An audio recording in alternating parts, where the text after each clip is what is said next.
الحمد للہ وکفا والصلاة والسلام علی عبادہ الذین اصطفیٰ، خصوصاً علی افضلہم وخاتم النبیین محمد الامین وعلی آلہ وصحبہ اجمعین۔ اما بعد فقد قال اللہ تبارک وتعالی کما ورد فی سورۃ التوبہ: اعوذ باللہ من الشیطان الرجیم، براءۃ من اللہ ورسولہ الی الذین عاہدتم من المشرکین فسیحوا فی الارض اربعۃ اشہر واعلموا انکم غیر معجز اللہ وان اللہ مخزی الکافرین، الی قولہ تعالی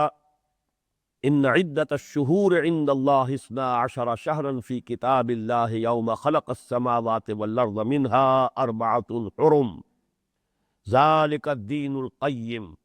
فلا تظلموا فیہن انفسکم وقاتلوا المشرکین کافۃ کما یقاتلونکم کافۃ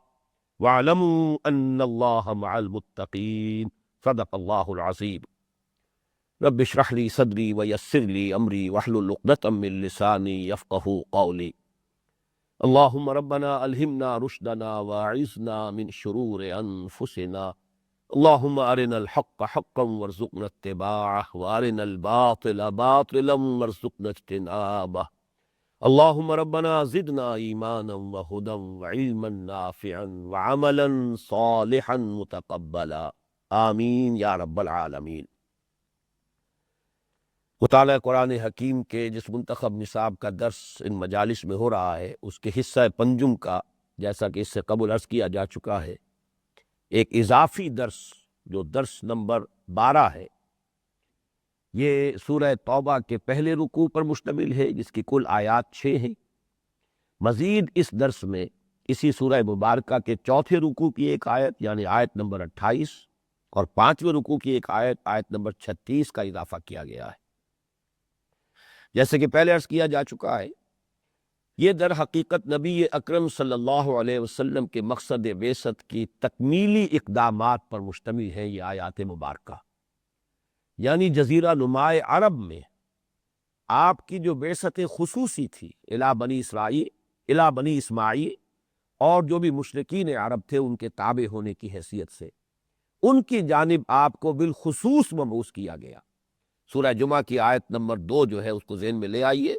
هو الذی بعث فی الامیین رسولا منہم یتلو علیہم آیاتہ ویزکیہم ویعلمہم الکتاب والحکمہ۔ گویا کہ حضور کی جو اصل بعثت ہے، بنیادی بعثت ہے، خصوصی بعثت ہے، وہ امیین کے لیے تھی۔ آپ خود بھی انہی میں سے تھے، لہٰذا اللہ تعالیٰ کی جو سنت رسولوں کے باب میں رہی ہے کہ جس قوم کی طرف بھی کوئی رسول بھیجا گیا، اگر اس قوم نے ان کی دعوت کو قبول کرنے سے انکار کیا، اگر وہ انکار بحیثیت مجموعی تھا کہ معدود چند لوگ، شاذ لوگ ایمان لائے، باقی پوری قوم جو ہے انکار پر اور کفر پر اڑی رہی،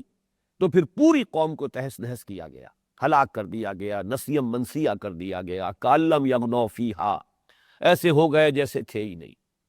لا یری الا مساکنہم، اب ان کے مسکن ہے لیکن ان میں بسنے والے جو مکین تھے ان کا نام و نشان نہیں رہا۔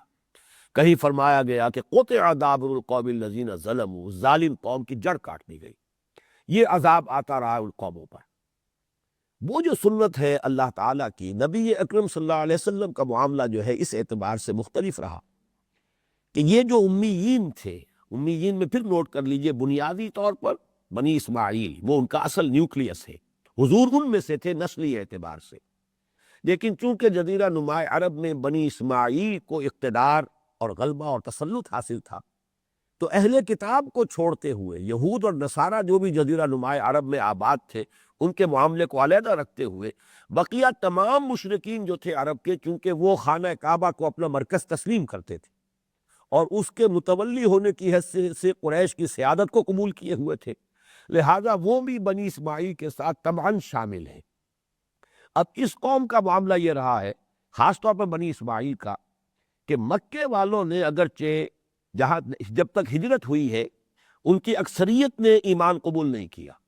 لیکن بہرحال ایک اچھی بھلی تعداد کے اندر لگ بھگ 200-250 افراد تو وہ تھے کہ جو حضور صلی اللہ علیہ وسلم کے ساتھ ہجرت کر کے مدینے پہنچے۔ اتنی بڑی جمعیت جو ہے جو کہ پھر کفایت کر رہی ہے کہ انہوں نے جو اقدام کیے ہیں، بعد میں آپ کو معلوم ہے تفصیل سے یہ بات سامنے آ چکی ہے پچھلے دروس میں، کہ 6 مہینے کے بعد سے جو آپ نے اقدام شروع کیا ہے قریش مکہ کے خلاف، اور جتنی بھی مہمات بھیجی ہیں، 8 مہمیں بدر سے پہلے پہلے، جن میں سے 4 میں آپ خود بھی شریک رہے، اس لیے وہ غزوات کہلاتے ہیں، 4 جن میں آپ نہیں تشریف لے گئے، صرف آپ نے مہمیں بھیجی، وہ سرایا کہلاتے ہیں۔ یہ سب کے سب صرف مہاجرین پر مشتمل تھی یہ مہمات، کسی انصاری کو اس میں شریک نہیں کیا گیا۔ یعنی مکے نے اتنی تعداد میں اہل ایمان بہرحال عطا کیے محمد الرسول اللہ صلی اللہ علیہ وسلم کو، کہ آپ کفار کے خلاف جب آپ نے اقدام کیا ہے، آپ کی جو انقلابی جدوجہد جب اقدام کے مرحلے میں آئی ہے، تو اس کے لیے وہ نفری کفایت کر رہی تھی کہ جو مکے ہی سے اہل ایمان کی آپ کے ساتھ ہجرت کر کے مدینے آئی۔ اس حوالے سے اس نوع کے عذاب کا سوال نہیں، البتہ چونکہ اہل مکہ کی بڑی تعداد جو ہے کفر پر اڑی رہی، اور خاص طور پر ان کے بڑے بڑے سردار، لہذا ان پر عذاب جو آیا ہے ذرا مختلف شکل میں آیا۔ پہلی قسط اس کی جو ہے وہ بہت بڑی قسط تھی، اس میں کوئی شک نہیں، کہ بڑے وہ تن تنے کے ساتھ اور دبدبے کے ساتھ اور بڑے اعتماد کے ساتھ یہ کہتے ہوئے آئے تھے کہ یوم الفرقان ہے یہ، اب جو جنگ ہوگی معلوم ہو جائے گا کون حق پر ہے کون باطل پر ہے۔ اس لیے کہ انہیں یقین تھا کہ مسلمانوں کی طاقت اتنی ہے ہی نہیں، 1000 کا لشکر لے کر وہ نکلے تھے بدر کے لیے، اور وہ پورے کیل کانٹے سے لیس تھے، انہیں یقین تھا اپنی فتح کا، اسی لیے انہوں نے تو دعائیں مانگی تھی، اللہم اقطعنا للرحم فائن الغدات، این بدر میں دعا مانگی ہے یہ ابو جہل نے، اے اللہ جس نے ہمارے رحمی رشتے قطع کر دیے۔ یہ جرم سمجھا گیا حضور کا صلی اللہ علیہ وسلم، کہ محمد نے آ کر بھائی کو بھائی سے لڑا دیا ہے، باپ کو بیٹے سے جدا کر دیا ہے، بیوی کو شوہر سے جدا کر دیا ہے، ہمارے رحمی رشتے کاٹ دیے۔ اقطعنا للرحم، جو ہمارے رحمی رشتوں کا سب سے بڑھ کر قطع کرنے والا ہے، اے اللہ کل اسے رسوا کر دیجیے، فائن الغدات، اس کو رسوا کر دے، ذلیل کر دے کل، یہ دعا مانگی اس۔ لیکن یہ کہ بہرحال وہ یوم الفرقان ثابت ہوا، اور 70 ان کے بڑے بڑے چودھری اور بڑے بڑے سردار جو ہیں بدر میں کھیت رہے۔ تفصیل سے ہم اس پر مطالعہ کر چکے ہیں کہ اس میں اللہ تعالیٰ کی معجزانہ مدد شامل تھی، فرشتوں کی مدد تھی، اس کی تفاصیل بھی ہم دیکھ چکے ہیں، غزوہ بدر پر ہمارا ایک مکمل درس تھا۔ اس وقت صرف حوالہ دے رہا ہوں کہ یہ اصل میں اس سزا کی جو اللہ کی طرف سے آتی ہے، اس سزا کی پہلی قسط تھی۔ آخری قسط وہ ہے کہ جو ان آیات میں آ رہی ہے، اور یہ ان کے لیے آخری رسوائی ہے۔ اب اس میں نوٹ کر لیجئے، اس سے پہلے کہ ہم آگے بڑھیں، پہلی 2 آیات کا اگرچہ ہم مطالعہ کر چکے ہیں، لیکن نوٹ کر لیجئے کہ اس وقت جتنے مشرکین تھے عرب کے اندر، یعنی عرب میں جو یہودی تھے ان کو بھی اس وقت ذہن سے نکال دیجئے، نجران کے علاقے میں جو عیسائی آباد تھے جنوب کی طرف، یمن کی طرف، ان کو بھی ذہن سے نکال دیجئے، باقی جتنے مشرکین عرب تھے ان کی 3 کیٹیگریز کی گئی۔ پہلی کیٹیگری وہ ہے کہ جن کے ساتھ کوئی معاہدہ تھا، لیکن معاہدہ غیر میعادی تھا، کوئی معین وقت نہیں تھا کہ یہ 2 سال کے لیے ہے یا 10 سال کے لیے ہے یا 20 سال کے لیے ہے، بس ایک معاہدہ ہے بغیر کسی صراحت کے کہ اس کی میعاد کتنی۔ پھر یہ کہ ان کی طرف سے کوئی خلاف ورزی بھی نہیں ہوئی۔ اب انہیں جو الٹیمیٹم دیا گیا ہے وہ سب سے نرم ہے، اور وہ یہ ہے کہ 4 مہینے کی مہلت تمہیں دی جا رہی ہے۔ بہرحال اب جب کہ حق غالب ہو چکا ہے، جاء الحق وزہق الباطل، اب یہ کہ جزیرہ نماء عرب میں کفر اور شرک کا وجود گوارا نہیں کیا جائے گا، اس میں گویا کہ انہیں یہ اعلان عام کر دیا گیا کہ تمہارے پاس صرف 4 مہینے کی مہلت ہے، اس کے بعد تمہارے خلاف وہ اقدام ہو جائے گا، جیسا کہ میں نے عرض کیا تھا پچھلی نشست میں، کہ جدید جو عسکری اصطلاح ہے اس میں اس کو کہا جائے گا موپنگ اپ آپریشن۔ کسی جنگ میں اگر کسی ایک فوج کو فتح حاصل ہو جاتی ہے، فتح تو حاصل ہو گئی، لیکن یہ کہ کہیں کہیں کوئی پاکٹس آف ریزسٹنس ابھی باقی ہے، تو اب آخری پھر مرحلہ ہوتا صفائی کا، موپنگ اپ آپریشن، کہ وہ تمام پاکٹس آف ریزسٹنس جو ہے ان کا صفارہ کر دیا جائے، ان کو ختم کر دیا جائے۔ تو یہ گویا کہ موپنگ اپ آپریشن ہے حضور صلی اللہ علیہ وسلم کا جزیرہ نماء عرب میں دین کے غالب ہو جانے کے بعد۔ تو پہلا تو معاملہ ان کا ہوا کہ جن کی غیر میعادی مصالحت تھی، معاہدے تھے، لیکن یہ کہ ان میں میعاد نہیں تھی۔ نمبر 2 یہ کہ ان کی طرف سے ابھی تک کوئی خلاف ورزی بھی نہیں ہوئی تھی، لیکن اصل خلاف ورزی تو یہ تھی کہ اللہ کے رسول کی دعوت کو انہوں نے رد کیا، قبول نہیں کیا۔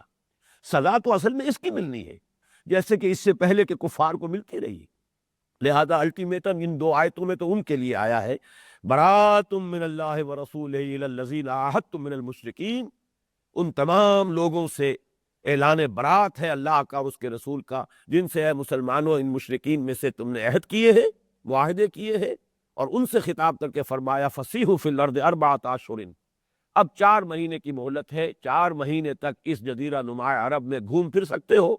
وَاعْلَمُوا أَنَّکُمْ غَیْرُ مُعْجِزِ اللَّهِ وَأَنَّ اللَّهَ مُخْزِی الْکَافِرِینَ، اور یہ جان رکھو یقین کے ساتھ کہ تم اللہ کو تھکا نہیں سکتے، ہرا نہیں سکتے، اور اللہ کافروں کو رسوا کر کے رہے گا۔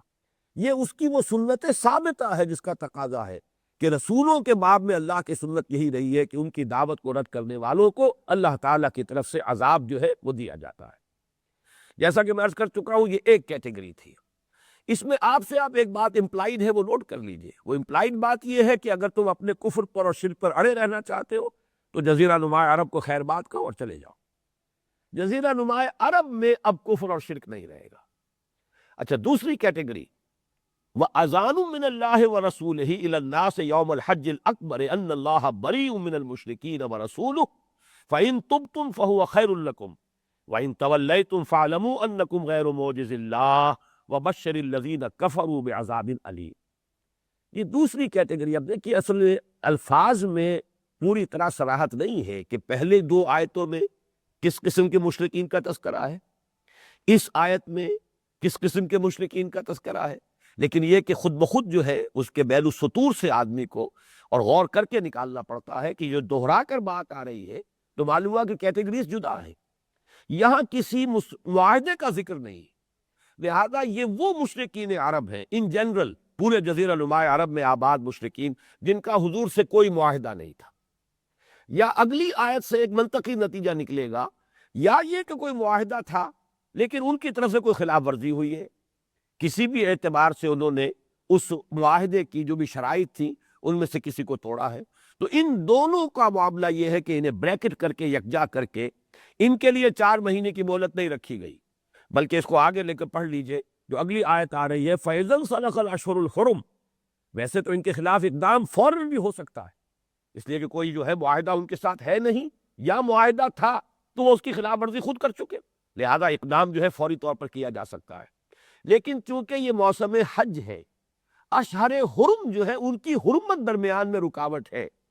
انہیں امان اگر ملی ہے تو وہ اشہر حرم کی وجہ سے ملی۔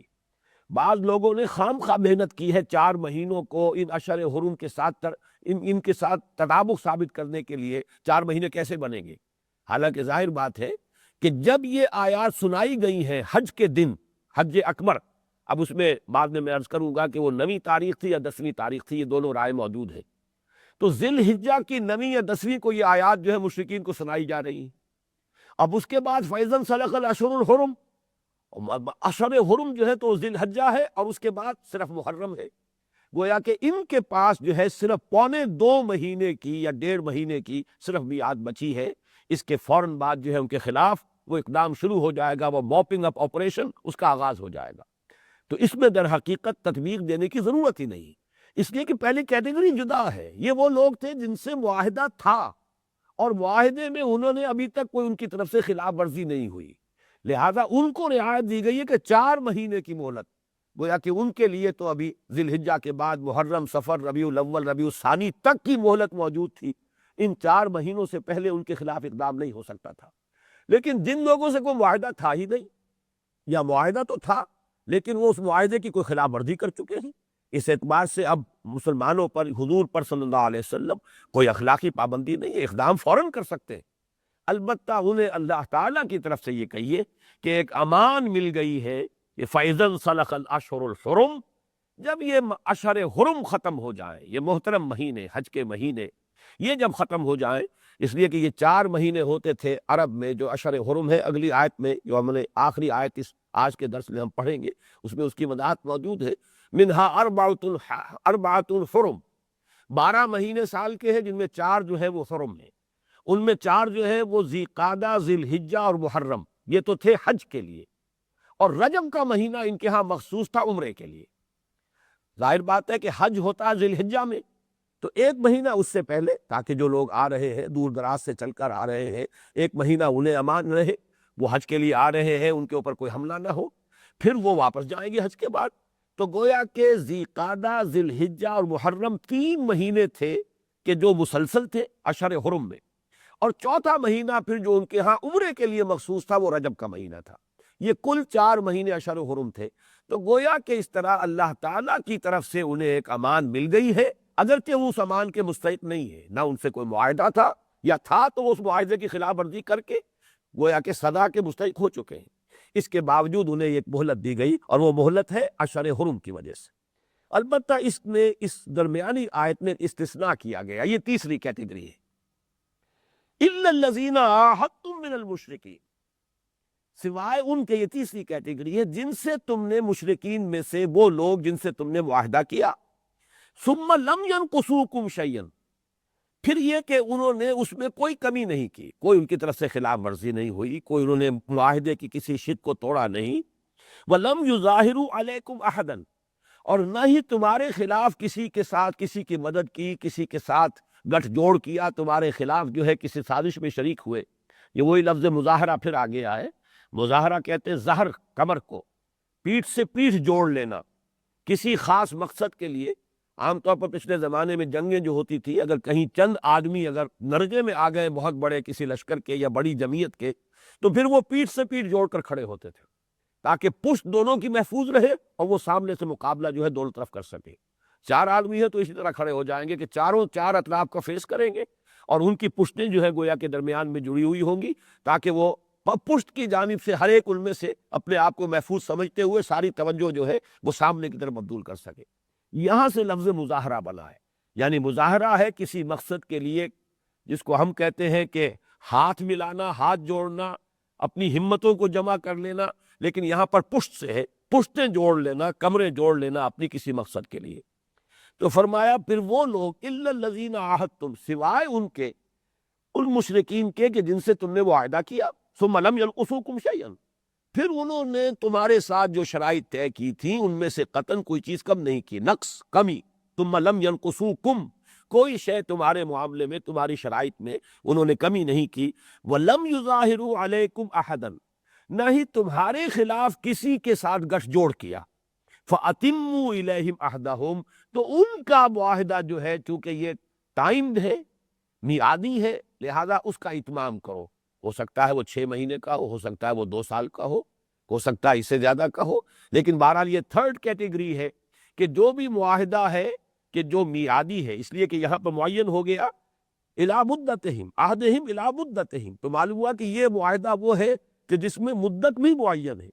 تو جو بھی مدت معین ہے اس کا اتمام ہوگا، اور جیسے ہی وہ مدت ختم ہوگی اس کے بعد وہ الٹیمیٹم ان کے اوپر بھی اپلیکیبل ہو جائے گا۔ تو یہ 3 کیٹیگریز ہیں، تمام مشرکین عرب کو 3 حصوں میں تقسیم کر کے، اور ہر ایک کے ساتھ معاملہ تو ایک ہی ہے، اعلان جنگ ہے، سیدھی بات ہے، یا ایمان لاؤ اسلام میں داخل ہو جاؤ، اور ورنہ پھر یہ ہے کہ تمہارے خلاف فیصلہ کن اقدام ہوگا۔ بس صرف فرق یہ ہے کہ جن سے کوئی معاہدہ نہیں، یا جنہوں نے معاہدہ تو کیا تھا لیکن خلاف ورزی کی ہے، ان کے لیے کسی مہلت کی ضرورت نہیں۔ البتہ اشہر حرم جو ہے وہ درمیان میں حائل ہے، لہذا صرف اتنی انہیں مہلت مل گئی اللہ کی طرف سے کہ یہ محترم مہینے جب تک ہے ان کے لیے عافیت ہے، اس کے بعد ان کے خلاف اقدام ہو جائے گا۔ وہ لوگ کہ جن سے کوئی غیر میعادی معاہدہ تھا اور ان کی طرف سے کوئی خلاف ورزی نہیں ہوئی، ان کے بارے میں فرما دیا گیا 4 مہینے کی مہلت ہے، گویا کہ ان کا معاملہ ذی الحجہ سے پھر محرم، صفر، ربیع الاول تک چلا جائے گا۔ اور تیسرے وہ ہے کہ جنہوں نے معاہدہ کیا کسی مدت تک کے لیے اور پھر اس میں خلاف ورزی کی، ان کا معاملہ، ان خلاف ورزی نہیں کی، کہ کوئی کمی نہیں کی اور کہیں بھی کسی گٹھ جوڑ میں شامل نہیں ہوئے حضور کے اور مسلمانوں کے خلاف، ان کی جو بھی مدت معاہدہ ہے وہ پوری کی جائے گی۔ اب اس کے بعد فرمایا جو مستثنیٰ تھا، ان اللہ یحب المتقین، جب تم نے کیا ہے معاہدہ اور معاہدہ بھی کیا ایک مدت معین کے لیے، ان کی طرف سے کوئی خلاف ورزی بھی نہیں ہوئی ہے، تو ایسے لوگوں کے لیے پھر وہ جو معاہدے کی پوری مدت ہے مکمل کرنی چاہیے، یہی تقویٰ کا تقاضا ہے۔ ان اللہ یحب المتقین، اور اللہ تعالیٰ یقیناً متقیوں ہی کو پسند کرتا ہے۔ فَإِذَا انْسَلَخَ الْأَشْهُرُ الْحُرُمُ، اب یہ ہے سخت ترین الفاظ جو آئے ہیں قرآن مجید میں، وہ یہ ہے، اس سے زیادہ جو ہے، اسی لیے اس سورہ مبارکہ کے بارے میں کہا جاتا ہے کہ اس کے شروع میں جو بسم اللہ نہیں لکھی گئی، میں نے دونوں نشستوں میں جن آیات کی تلاوت کی ہے تو میں نے بسم اللہ نہیں پڑھی درمیان میں، اعوذ باللہ تعوذ کے فوراً بعد جو ہے اس کو شروع کر دیا ہے۔ اگرچہ درمیان میں سے کبھی تلاوت اگر کی جائے تو اس میں آیت بسم اللہ کا پڑھنے کی گنجائش ہے، اس کی اجازت ہے فقہا کی طرف سے، لیکن ابتدا میں آیت بسم اللہ نہیں پڑھی جائے گی۔ اور حضرت علی نے جو اس کی توجیہ کی ہے وہ یہی ہے کہ یہ سورت تو تلوار ہاتھ میں لے کر نازل ہوئی، اور بسم اللہ میں اللہ تعالیٰ کے دو نام ہیں جو رحمت سے ماخوذ ہے، الرحمن الرحیم۔ یہ جو ہے اللہ تعالیٰ کی وہ جو سزا والی شان ہے اس کے ساتھ نازل ہوئی ہے، اللہ کے عذاب کے ساتھ، گویا کہ یہ نازل ہوئی ہے ہاتھ میں تلوار لے کر۔ اس حوالے سے اس میں آغاز میں بسم اللہ نہیں۔ تو یہ وہ سخت ترین الفاظ ہیں جن پر بہت سے لوگ اعتراض بھی کر سکتے ہیں، لیکن جیسا کہ میں نے عرض کیا، اس کو اگر جو پورا فلسفہ رسالت ہے قرآن مجید کا اس کے بیک گراؤنڈ میں رکھ کر دیکھا جائے، پوری قومیں بھی تہس نہس کی گئی کہ نہیں گئی؟ فرق صرف یہی ہے کہ یہاں مسلمانوں کی تلواروں کے ذریعے سے، وہاں اللہ تعالیٰ کی طرف سے براہ راست ان کو ختم کیا گیا۔ پوری قوم نوح غرق کی گئی، پوری قوم ہود تباہ و برباد کر دی گئی، نام و نشان مٹا دیا گیا، پوری قوم صالح جو ہے ہلاک کر دی گئی، لا یرا الا مساکنہم۔ آج بھی جائیے ان کے مسکن جو ہے وہ جو پہاڑوں کے اندر کھود کھود کر انہوں نے مکان بنائے تھے آج بھی نظر آ رہے ہیں، لیکن کوئی نام و نشان نہیں رہا۔ اسی طرح وہ دو بستیاں جو تھیں سدوم اور عمورہ کی بستیاں، نام و نشان مٹ گیا، ایسا اٹھا کر پٹخا ہے ان کو زمین پر، اور پھر پتھروں کی بارش ہوئی ہے، پہلے الٹ بھی گئی اور پھر اس کے بعد یہ کہ پتھروں کی بارش ہوئی، نام و نشان مٹ گیا، کیونکہ وہ ڈیڈ سی جس کو کہتے ہیں اس کے کنارے پر ساحل پر آباد تھے دونوں شہر، معلوم ہوتا ہے کہ وہ ملبہ جو ہے اسی ڈیڈ سی کے اندر جو ہے چلا گیا، اسی لیے شاید ڈیڈ سی اس کا نام ہے، واللہ عالم، کہ وہ تو در حقیقت بحیرہ مردار اس کا نام نہیں رکھا گیا۔ تو یہ قومیں تہس نہس ہوئی اللہ تعالیٰ کے عذاب سے۔ فرق صرف یہ ہے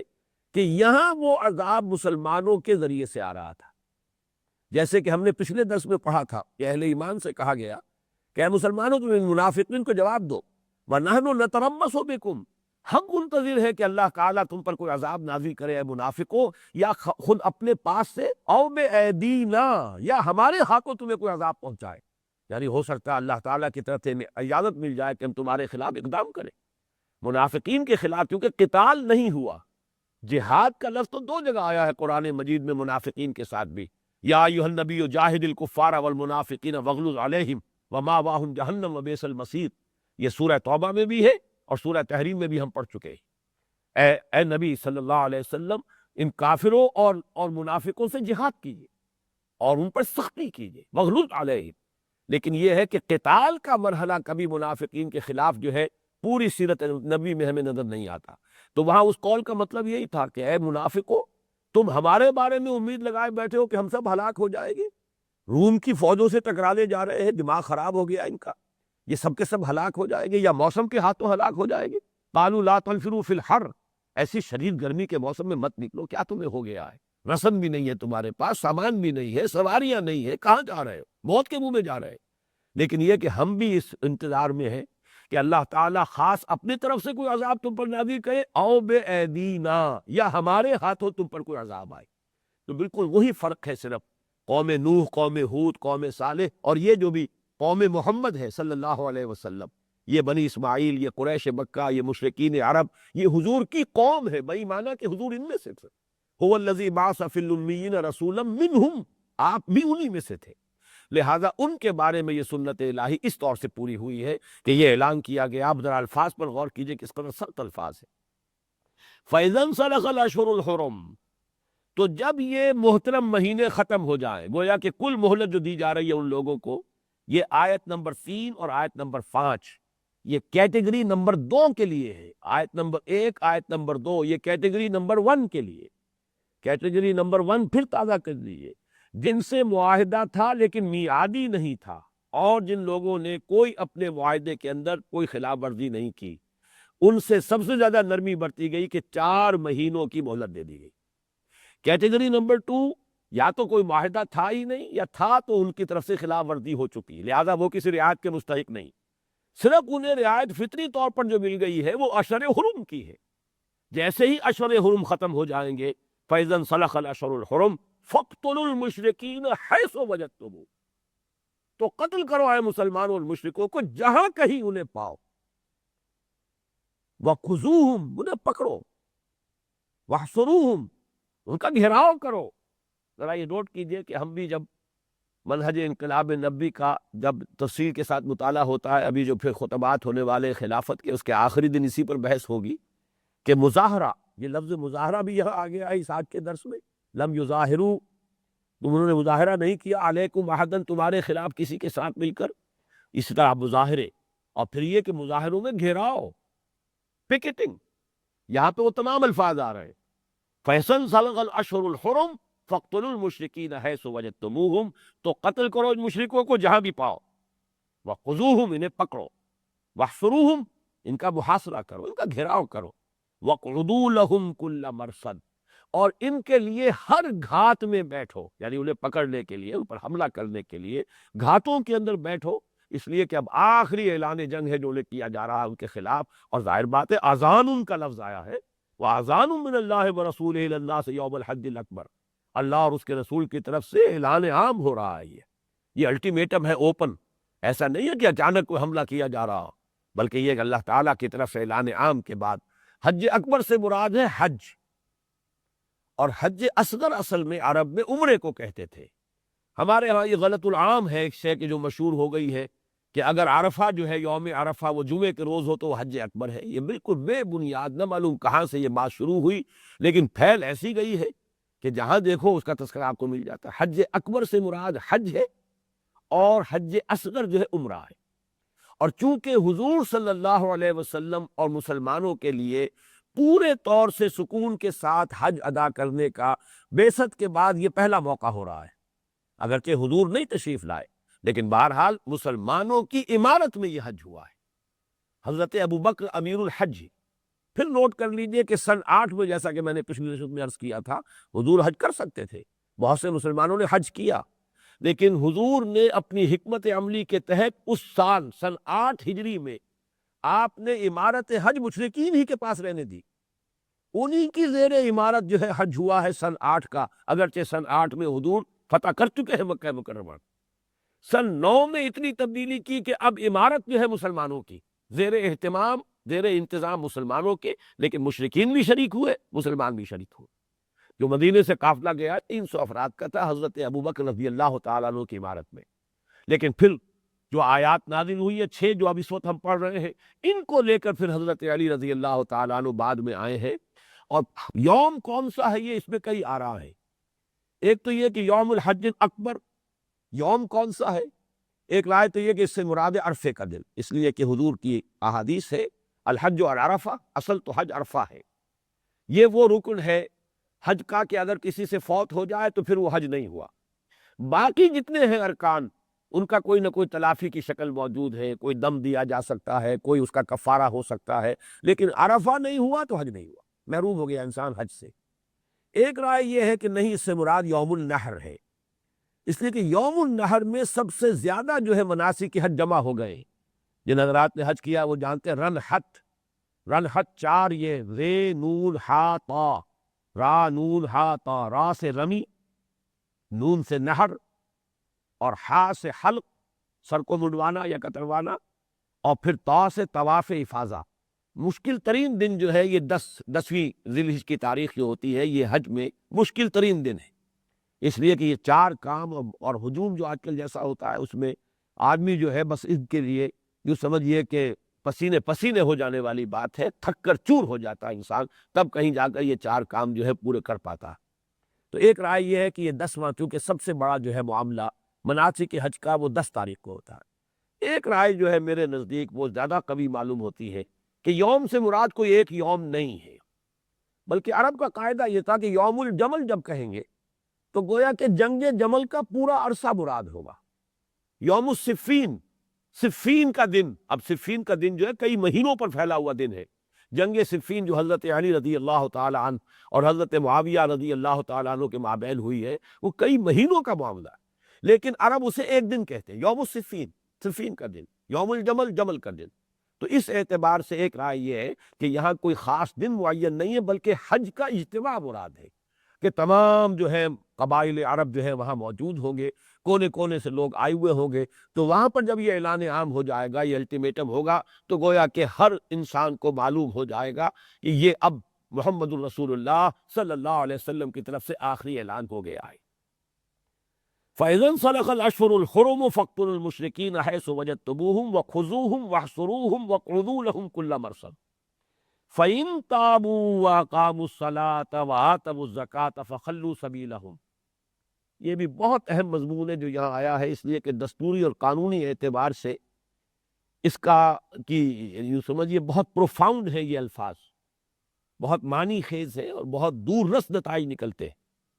یعنی یہ کہ جب اعلان عام ہو گیا یا ایمان لے آؤ اور یا تمہیں قتل کر دیا جائے گا، یا امپلائڈ ہے تھرڈ آلٹرنیٹو، یا اس ملک کو چھوڑ کر چلے جاؤ جہاں سینگ سمائے۔ جیسا کہ آپ نے سنا ہوگا کہ چند لوگ جو ہے مکے کے، وہ تو اسی تیسرے آپشن کو لے کر چل پڑے تھے۔ اکرمہ، ابو جہل کے بیٹے حضرت اکرمہ جو بعد میں ایمان لے آئے ہیں، اور ان کے ساتھ بہت سے لوگ وہ اب جا رہے تھے حبشہ کی طرف، ہجرت کر رہے۔ کبھی یوں سمجھیے کہ 20 سال پہلے ہجرت کی تھی مسلمانوں نے، اور اب یہ ہجرت کر رہے ہیں جو کفار ہیں، اس لیے کہ اب یہاں پر غلبہ مسلمانوں کو حاصل ہو چکا ہے، اور محمد الرسول اللہ صلی اللہ علیہ وسلم کی طرف سے اعلان عام آ گیا ہے۔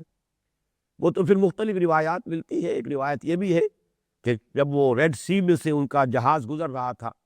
تو طوفان آیا، اور اس طوفان میں دیکھا کہ سب مشرکین جو ہے اب وہ پجاری تھے، کوئی جو ہے لات کا ہے، کوئی منات کا ہے، کوئی عزا کا ہے، کوئی حبل کا ہے، لیکن کوئی کسی کو نہیں پکار رہا سوائے اللہ کے۔ اے اللہ نجات دے دے ہمیں اس مصیبت سے۔ تو اکرمہ کو ذہن میں یہ بات آئی، اللہ تعالیٰ کی طرف سے یہ توفیق نصیب ہوئی کہ انہوں نے سوچا، دروں بینی کی کہ اگر ہم اس مصیبت کے وقت میں تو صرف اللہ کو پکار رہے ہیں، نہ کسی لات، نہ عزا، نہ منات، نہ حبل، کسی کا بھی ہم نام نہیں لے رہے، تو معلوم ہوا کہ ہماری فطرت میں تو توحید ہے، صرف ایک اللہ ہے اور کوئی نہیں۔ اور یہی وہ بات ہے کہ جس کی دعوت دے رہے ہیں محمد صلی اللہ علیہ وسلم، لہذا وہ وہاں سے پھر واپس ہوئے۔ ایک رائے یہ بھی ہے کہ ان کی اہلیہ نے امان حاصل کی اکرمہ کے لیے، اور وہ گئی ہیں اور جا کر لے کر آئی ہیں۔ بہرحال یہ واقعات ایسے ہیں کہ جن کے بارے میں تیقن کے ساتھ کچھ کہنا مشکل ہے، مختلف روایات ملتی ہیں۔ بہرحال اب سوال یہ تھا کہ وہ کیا چیزیں ہوں گی کم سے کم جن کی سمبولک حیثیت یہ ہوگی کہ اگر یہ شرطیں پوری کر دی جائیں تو تم مسلمان مان لیے جاؤ گے۔ یہ ایک بہت اہم قانونی معاملہ ہے، یا تو قتل کیے جاؤ گے یا مسلمان ہو جاؤ، ایمان لے آؤ۔ تو اس ایمان کی علامت کیا ہے؟ منیمم شرائط کون سی ہے کہ کوئی شخص پوری کر دے تو وہ پھر اس قتل عام سے بچ جائے گا، اس کی جان جو ہے بخشی ہو جائے گی؟ تو یہ انتہائی اہم معاملہ ہے، اس کے لیے 3 شرطیں یہاں بیان کی گئی۔ فَإِن تَابُوا، تو اگر وہ توبہ کرے، اور توبہ سے یہاں مراد ایمان ہے، إِلَّا مَن تَابَ وَآمَنَ وَعَمِلَ عَمَلًا صَالِحًا فَإِنَّهُ يَتُوبُ إِلَى اللَّهِ مَتَابًا۔ توبہ کی شرط ہے ایمان، اور یہاں ظاہر بات ہے توبہ کرے، کس چیز سے توبہ کرے، کس شے سے رجوع کرے؟ شرک سے توبہ کرے، کفر سے توبہ کرے، اس لیے کہ یہاں کسی اور چھوٹے موٹے گناہ کا ذکر نہیں ہے، یہاں تو معاملہ کفر کا ہے، شرک کا ہے، یا اسلام اور ایمان کا ہے۔ تو فَإِن تَابُوا، ایمان لائے۔ نمبر 2، وَأَقَامُوا الصَّلَاةَ، اور نماز قائم کرے، وَآتَوُا الزَّکَاةَ، اور زکوٰۃ ادا کرے۔ گویا کہ یہ 3 ہیں منیمم شرائط جن سے کم تر پر صلح نہیں ہو سکتی، جن سے کم پر کسی مسلمان کو مسلمان تسلیم نہیں کیا جا سکتا۔ اس لیے کہ ان کی اہمیت یہ ہے کہ حضرت معاذ بن جبل رضی اللہ تعالیٰ عنہ کی بڑی طویل روایت جو یہاں ہم نے پڑھی بھی ہے، اس کا لفظ برس مطالعہ کیا تھا، اس میں بھی یہی الفاظ آئے تھے کہ مجھے حکم ہوا تھا، امرت ان اقاتل الناس حتی یشہدوا ان لا الہ الا اللہ وانی رسول اللہ ویقیموا الصلاۃ ویؤتوا الزکاۃ فاذا فعلوا ذلک اعتصموا وعصموا منی دماءہم واموالہم وحسابہم علی اللہ عز وجل۔ یہ حضور نے انیشیٹ کر دیا، مجھے حکم دیا گیا ہے کہ میں لوگوں سے جنگ جاری رکھوں یہاں تک کہ وہ کلمہ شہادت ادا کرے، گواہی دے کہ اللہ کے سوا کوئی معبود نہیں، وہ تنہا ہے، اس کے ساتھ کوئی شریک نہیں، اور یہ کہ میں اس کا رسول ہوں۔ نمبر 1، نماز قائم کرے اور زکوٰۃ ادا کرے۔ جب وہ یہ کر دیں گے تو وہ بچ گئے، اور انہوں نے اپنی جانیں اور مال محفوظ کر لیے، اب ان کے خلاف کوئی اقدام نہیں ہوگا۔ الا بحقھا، الا بحق الاسلام، الا یہ کہ اسلام کے قانون کی زد میں کہیں کوئی شے آ جائے، چوری کرے گا تو ہاتھ کٹ جائے گا، یہ دوسری بات ہے۔ یہ نہیں ہے کہ ہمیشہ کے لیے اسے جو ہے پروانہ مل گیا ہے کہ اس کے جسم اور مال پر کوئی اور اسی طرح کا جرم کرے گا تاوان دینا پڑ جائے گا، مال پر بھی اور جان پر بھی۔ اگر زنا کرے گا شادی شدہ ہوتے ہوئے رجم کر دیا جائے گا، لیکن وہ ہے قانون کی الا بحق الاسلام، لیکن محض کافر ہونے یا غیر مسلم ہونے کی بنا پر قتل نہیں کیا جائے گا۔ 3 شرطیں پوری کر دیں، کلمہ شہادت، نماز اور زکوٰۃ۔ جب یہ کر دیں گے فَإِذَا فَعَلُوا ذَلِكَ اعْتَصَمُوا وَعَصَمُوا مِنِّي دِمَاءَهُمْ وَأَمْوَالَهُمْ، تو اب انہوں نے اپنے آپ کو محفوظ کر لیا، اپنی جانیں اور مال مجھ سے انہوں نے بچا لی، مجھ سے محفوظ کر لی۔ الا بحق الاسلام وَحِسَابُهُ علی اللہ، حسابہم علی اللہ عز وجل۔ باقی یہ کہ وہ کلمہ شہادت دل سے پڑھ رہے یا جھوٹ موٹ کو پڑھ رہے، ایمان جو ہے واقعتاً صدق دل سے لا رہے یا منافقانہ لا رہے، اس کا حساب میرے ذمے نہیں ہے۔ یہ حساب اللہ کے ذمے ہے، اس کا حساب اللہ لے گا۔ دنیا میں معاملہ یہ ہے کہ یہ 3 شرطیں پوری ہو جائیں گی تو ہم انہیں دنیا میں ایک مسلمان کی حیثیت سے تسلیم کر لیں گے۔ چنانچہ اسی پر بیس کیا تھا حضرت ابو بکر رضی اللہ تعالیٰ عنہ نے اپنا وہ تاریخ ساز فیصلہ کہ مانعین زکوٰۃ کے خلاف میں جنگ کروں گا،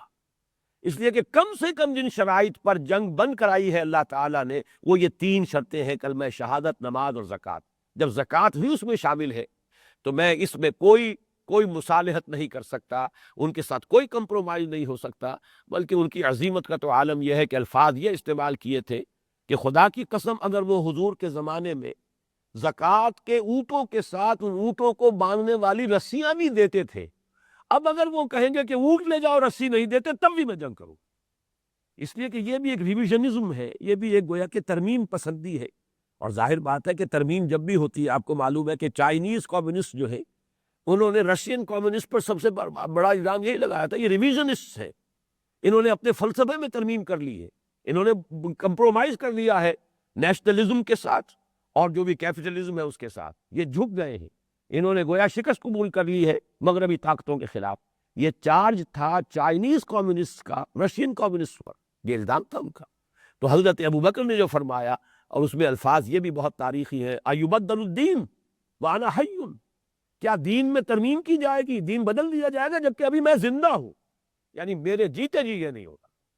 تو اس میں بھی نوٹ کیجئے کہ وہ جو انتہائی اہم، جس کے بارے میں حضرت عمر تک یہ مشورہ دے رہے تھے رضی اللہ تعالیٰ عنہ کہ کچھ ذرا اس میں مصلحت کو دیکھیے، 2 محاذ پہلے کھل چکے ہیں، جیش اسامہ کو بھی آپ نے نہیں روکا، اس لیے کہ حضرت ابو بکر نے فرمایا کہ جس جیش کو تیار کیا ہو حضور نے، میں اسے روک دوں۔ جیش اسامہ بھی گیا، الحمدللہ بہت کامیاب لوٹ کر آیا۔ دوسری طرف جن لوگوں نے نئی نبوتوں کے دعوے کر دیے، جھوٹے دعوے دار، ان کے خلاف جنگوں کا محاذ شروع ہو چکا ہے۔ اب یہ تیسرا محاذ نہ کھولیے، یہ مصلحت کے خلاف ہے۔ حضرت عمر رضی اللہ تعالیٰ عنہ جیسے شخص بھی اس مصلحت بینی کا مشورہ دے رہے تھے، اور حضرت ابو بکر نے یہی فرمایا تھا، عمر تمہیں کیا ہو گیا ہے؟ تم جاہلیت میں تو بڑے سخت تھے، اسلام میں آ کر اتنے نرم ہو گئے ہو، کمزوری دکھا رہے ہو۔ خدا کی قسم اگر کوئی اور نہ ہوا میرے ساتھ نکلنے والا، میں تنہ تنہا جاؤں گا اور جنگ کروں گا۔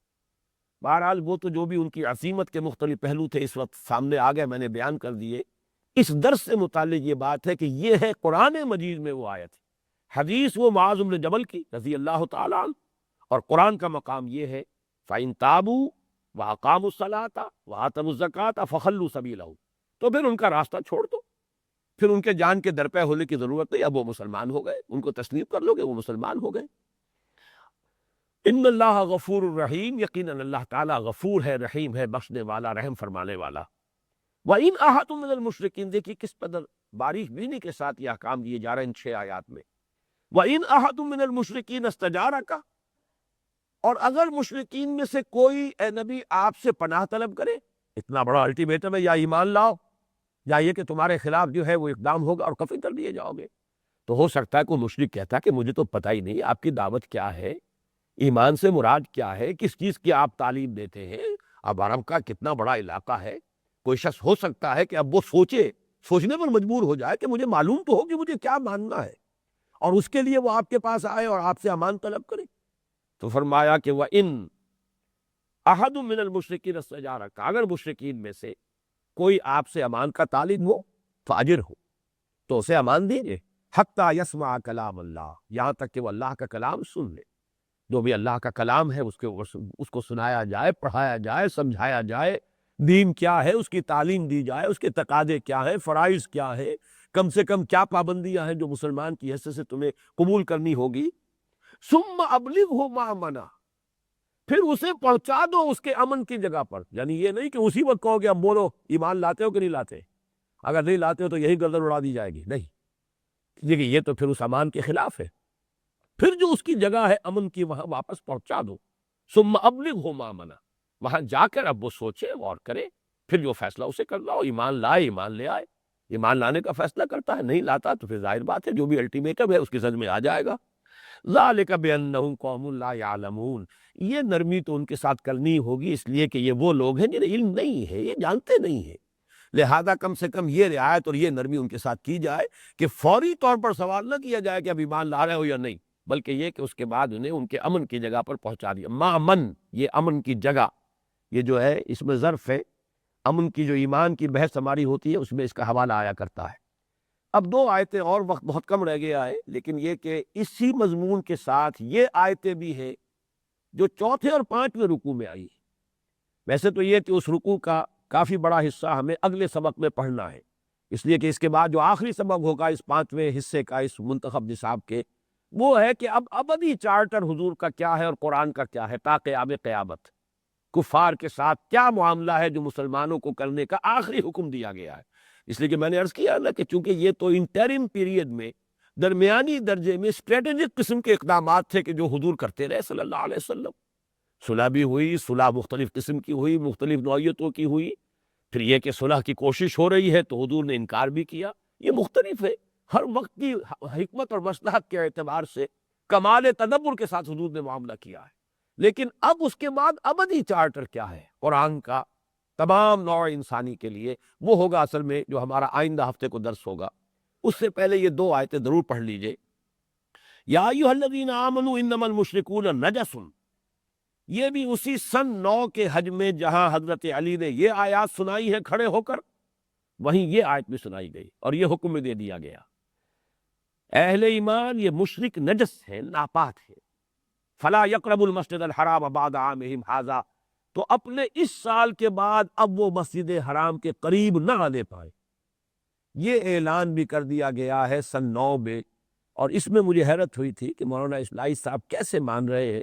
کہ یہ تمام جو 5 رکوع ہے سن 8 میں نازل ہو گئے۔ سن 8 میں یہ آیت نازل ہوئی ہوتی تو عامہم ھذا سے مراد سن 8 کا حج ہوتا، کہ زیادہ سے زیادہ مشرکین کے لیے رعایت ہوتی سن 8 کے حج میں شرکت، ورنہ یہ کہ اس کے بعد سن 9 میں ان کی شرکت کا کوئی سوال ہی نہیں، جبکہ اصل اعلان سن 9 میں ہو رہا ہے۔ تو عامہم ھذا یہ جو سال ہے، اس کے سوا فلا یقربوا المسجد الحرام، اب وہ مسجد حرام کے قریب بھی نہ پھٹکنے پائیں۔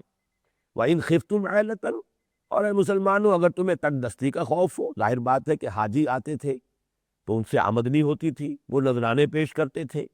آج بھی حجاج جو ہے اگرچہ اب عربوں کو ضرورت نہیں رہی ہے، خود ان کو اللہ نے بہت غنی کر دیا ہے، بہت دولت ہے، پھر بھی ٹیکس وغیرہ تو لیتے ہیں، اور مکے مدینے کے لوگوں کی تو چاندی اور سونا ہوتا ہے، جبکہ وہاں پر کرائے جو لیتے ہیں وہ جتنے بڑے کرائے اور سخت کرائے اور ہیوی کرائے لیتے ہیں، تو یہ آمدنی کا ذریعہ آج بھی ہے ان کے لیے۔ اس اعتبار سے اس وقت تو ظاہر بات ہے کہ حج ہی سب سے بڑا آمدنی کا ذریعہ تھا، وہ تو بے وادٍ غیر ذی زرع ہے، پیدا تو وہاں کچھ ہوتا ہی نہیں تھا، وہاں کے لوگوں کی آمدنی تھی کیا؟ جو بڑے بڑے رؤوسا تھے ان کا معاملہ تجارت کا تھا، قافلے لے کر جاتے تھے، لیکن غرباء کے لیے تو در حقیقت وہاں واحد ذریعہ آمدنی جو ہے وہ حج ہے۔ قربانی ہو رہی ہے تو اس کے لیے ظاہر بات ہے بھیڑیں بکریاں پال رہے ہیں تو ان کی قیمت اچھی اٹھتی تھی، اور ایام حج میں، موسم حج میں جب آئیں گے سب لوگ خریدیں گے اس کو کرنے کے لیے قربان۔ اسی طریقے سے قربان کر کے کتنا گوشت کھا جائے گا حاجی، وہ باقی سارا گوشت وہ سکھاتے تھے، سارا سال جو ہے وہ سوکھا گوشت کھاتے تھے۔ یہ منظر تو میں نے خود سن 62 کے حج میں دیکھا ہے، اس طریقے سے لوگ کھڑے ہوتے تھے، خاص طور پر تکرونی جو وہاں پر عرب میں افریقی کچھ لوگ آباد ہیں، غریب لوگ نہایت مفلوق الحال، ایسے جھپٹتے تھے، وہ گوشت جو ہے لے جاتے تھے، گوشت کی ایک موتی ضائع نہیں ہوتی تھی۔ اب ذرا معاملہ جو ہے مختلف ہو گیا ہے وہاں۔ بہرحال فرمایا وَإِنْ خِفْتُمْ عَيْلَةً فَسَوْفَ يُغْنِيكُمُ اللَّهُ بِالْفَضْلِ إِنْ شَاءَ، پر ڈرو نہیں، اللہ چاہے گا تو تمہیں غنی کر دے گا، اور ذرائع بہت ہیں، ایک در بند ہوتا ہے اللہ 10 در جو ہے کھول دیتا ہے۔ ایک ذریعہ اگر تمہارا بند ہو جائے گا تو تم یہ نہ سمجھو کہ اللہ کے ہاتھ بند جائیں گے، معاذ اللہ ثم معاذ اللہ، ید اللہ مغلولہ، اللہ کے ہاتھ بند تو نہیں ہے، جیسے کہ یہودیوں نے کہا تھا اللہ کے ہاتھ بل یداہ مبسوطتان ینفق کیف یشاء، اس کے دونوں ہاتھ کھلے ہوئے، جیسے چاہتا خرچ کرتا ہے۔ تو ڈرو نہیں کہ اگر یہ مشرکین پر پابندی لگ جائے گی حج کی تو نفری کم ہوگی حاجیوں کی، تو ہماری آمدنی گھٹ جائے گی۔ وَإِنْ خِفْتُمْ، دیکھیں کس قدر ڈاؤن ٹو دی گراؤنڈ باتیں ہیں، یہ بالکل میٹر آف فیکٹ والا معاملہ جو کہ حقائق ہے، زمینی حقائق، ان سے قرآن مجید بحث کرتا ہے۔ اہل ایمان انما المشرکون نجس، یہ مشرک نجس ہے، ناپاک ہے، فلا یقربوا المسجد الحرام بعد عامہم ھذا، تو اس سال کے بعد وہ مسجد حرام کے قریب نہ پھٹکنے پائیں۔ وَإِنْ خِفْتُمْ عَيْلَةً فَسَوْفَ يُغْنِيكُمُ اللَّهُ مِنْ فَضْلِهِ إِنْ شَاءَ، اگر تمہیں کوئی اندیشہ ہے کوئی کچھ افلاس کا تو پھر اللہ تعالیٰ چاہے گا تو تمہیں غنی کر دے گا۔ ان اللہ علیم الحکیم، یقیناً اللہ تعالیٰ سب کچھ جاننے والا اور کمال حکمت والا ہے۔ ایک آیت میں اور پڑھنا چاہتا تھا لیکن وہ ختم ہو گیا ہے۔ بارک اللہ لی ولکم فی القرآن العظیم ونفعنی وإیاکم بالآیات والذکر الحکیم۔